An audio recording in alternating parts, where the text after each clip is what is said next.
containment procedures to date.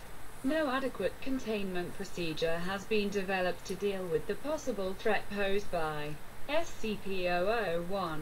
This is due, in part, to the controversial nature of the item and debates concerning the necessity of its containment. This controversy is reflected in the item's changing object class and the procedures utilized in its containment.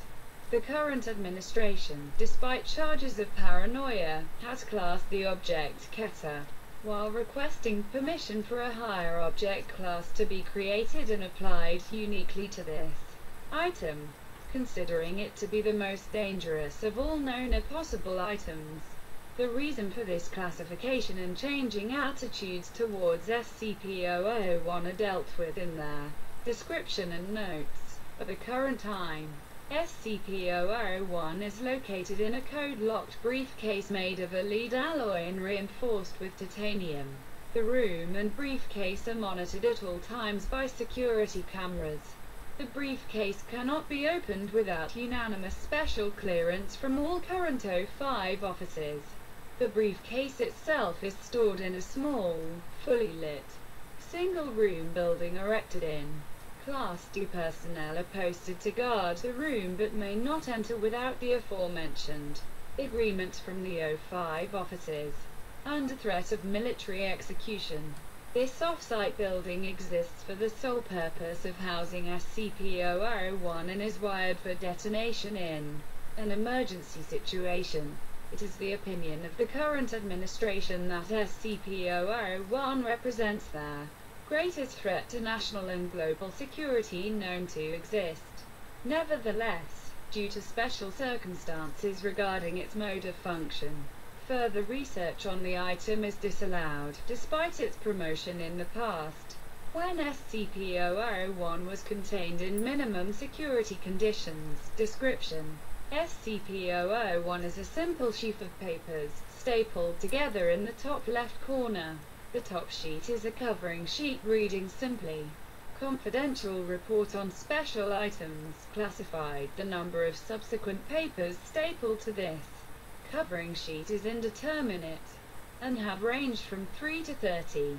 The report is unsigned and its origin is unknown. The first appearance of this report was when it appeared on the desk of deceased. The report at that time described the living room SCP-002.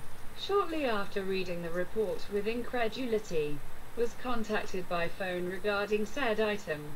The next time perused SCP-001, it described not the living room but biological motherboard SCP-003. Immediately closed SCP-001, thinking it was a different report, and searched for the original report on SCP-002. Not finding it, he again opened SCP-001, and this time it described not SCP-003 but the 12 rusty keys and the door SCP-004. Closed the report once more and opened it immediately to read of skeleton key SCP-005. It is not known what the next actions might have been. At varying times following this incident, the aforementioned items were discovered. Insufficient research exists concerning the correlation between SCP-001 and all other known items.